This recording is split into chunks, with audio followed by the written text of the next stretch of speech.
You know those weeks when life hits hard and it won't seem to let up? When your work and personal responsibilities seem to interfere with each other, people may have let you down, and things you were counting on just fall through on you? How do you hang on to your sanity and sense of well-being when over and over you're faced with difficult, on-the-fly decisions under pressure? I remember lying flat on my back on my bedroom floor after a phone conversation with my parents. My dad had just gotten home from the hospital. He was in the ICU because of medication poisoning. What a difficult time for my family. We were getting all these doctor's reports, trying to make sense of what was going on. Was he getting better? When would he get better? I remember telling my sister on the phone, "Just let me know. I'll drive straight to the airport." Fortunately, my dad's going to be okay. But for me, the crazy times were going to continue on into the next week, starting with some car trouble. I noticed that I was having difficulty starting my car. It was over a weekend, so I decided to take my car to the dealer. I thought I would get an under warranty repair. Well, it turned out that the dealer charged me this ridiculous diagnosis fee just to prove that my car needed a battery. I was so frustrated with them, and when I called them back to get a ride from my place back to their dealership, I couldn't get a hold of them, and I had to walk there. I was sorting through my feelings on the way there, and I just wanted to handle the situation the right way, so I said a little prayer. And the thought that came to me was, don't worry about feeling disrespected. Just deal with the unfairness in the situation. Well, I walked in their front door as the only customer there at that time, and so everyone working there was going to hear what I had to say. I told them that their charge wasn't fair and I wasn't satisfied. I could have taken my car anywhere else in the city and no one else would have charged me the fee that they charge for their service. They tried to justify what they were doing, but everyone there knew I was right. And I went home and wrote up an online review so that other people could avoid the situation that I'd gone through. Well, after all that had happened, I was just hoping for something positive. I decided to just pour myself into these video projects I'd been working on. And it actually was going pretty well. I worked through the afternoon into the evening. I was enjoying what I was doing. Time was going by. And unfortunately, I worked too late. Late into the night, and I didn't take time to wind down before going to bed. I laid down to sleep and my mind was still working on the project, and that really messed up my sleep for the night, and that wasn't the best thing going into a busy work week, but there I was. Fortunately though, my first day was going pretty smoothly. But in the middle of the day, I got a phone call from the daughter of one of my physical therapy patients. She was upset because her mother hadn't been called the previous week to schedule an appointment, and that was on me. I missed it. In the craziness with my family, I just missed calling her for that appointment. Well, she called back to our referral source and complained, and before I know it, I'm getting texts and emails letting me know this was not acceptable. Please don't forget to schedule a patient again. You don't know what you're putting us through. They yelled at us on the phone. That was tough for me to take. I was in a weaker state from the lost sleep and everything that happened before. The stress was really starting to get to me now. And I could feel a headache. I could feel an upset stomach. And I pulled my car up to my next patient's house and I said a little prayer. The thought that came to me was, reconsider what you think is truly stressful.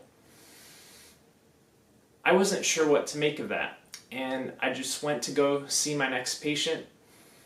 It turned out that he had high blood pressure, but his wife wanted him to exercise anyway. She was insisting on it. I was really confident that he really had high blood pressure. I even used a stethoscope like a physician would do. And I was trying to explain it to her, I was trying to persuade her, and she just kept pushing back. It seemed like she wouldn't listen to me. So I remembered what I thought in the car. I remembered that thought that came to me. And all of a sudden I knew what to do. I told her he wasn't going to exercise. That was it. It wasn't safe, and I was calling the doctor. And it was so interesting because the moment that I took control of the situation and I stopped trying to persuade her, my headache was gone. The nausea, gone. What an interesting lesson for me. Really, I'm so glad that I went through that experience firsthand. Well, I had my little victory there, but there was still a lot more work to be done. I had emails, I had 11 new patients to schedule, and somehow I needed to smooth things over with my front office and my referral source. So much work. It's not what I wanted to do. I wanted to relax. I just was hoping and praying for peace. And the thought that came to me this time was, if you want to be able to relax, you've got to get your work done. And I knew in my heart that was right. So I went to it. I created a carefully worded email for my coworkers and my referral source. I got everybody scheduled. I got all my paperwork done. I squeezed my dinner in there in the middle of it. And it just so happened, by the time I got everything done, it was about time for bed. Well, I got my work done that next day. I stayed on time, stayed disciplined, and by the end of the day, I had time to fit in a cardio workout. And what a relief that was for me. I like to go down to the beach, and I'll go for these fast runs with rest breaks in between, and I like to fit in some leg strengthening exercise too. I have to say, by the end of that workout, I could feel better mental clarity, I could feel just a better overall sense of well-being and a lot of relief from my stress. Such a great before and after difference there. I highly recommend, if you've had a tough week, if you're having a difficult week, squeeze in some cardio exercise and see how much better you feel. Everything positive that I felt, it's well documented in the literature. There's a lot of good studies that show the positive effects of cardio exercise on the health of your brain. Well, I kept on time with all my work, I fit in the exercise that I needed, and I was making it through the week okay, except for one thing. I had fallen so far behind on all my housekeeping and personal maintenance, like dishes, laundry, cleaning house. I needed a haircut. The list went on and on. And just like earlier in the week where I had to work late to get my scheduling done and my paperwork done, I worked all the way through the evening because I wanted the same results as before. I wanted to have a clear mind and a clean slate going into the next day. And it was so good that I had done that because it turned out that the next day was going to be really rough. Earlier in the week, I had made another scheduling error.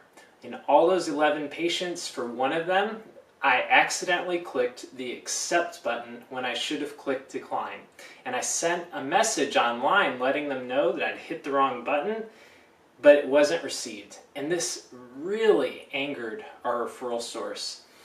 He called them up our front office and he just chewed them out, they told me. I got the same texts and emails, please don't make that mistake again. It was a horrible conversation. And, you know, I just felt like something was wrong in our business relationship.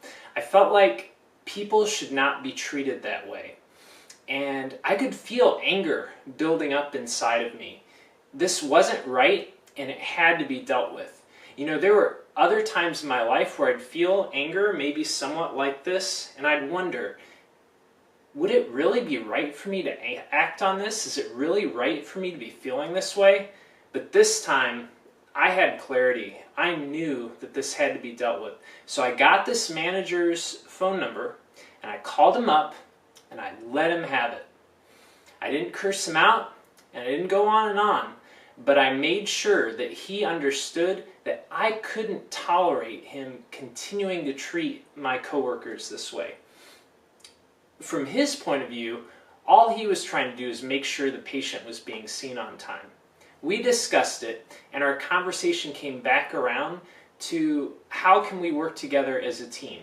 So I felt like it was a productive conversation. I felt like it was good. Well, for some reason, by the next morning, I was feeling nervous about everything. I wondered how people were going to react to me after they'd had time to think about the way that I'd handled things.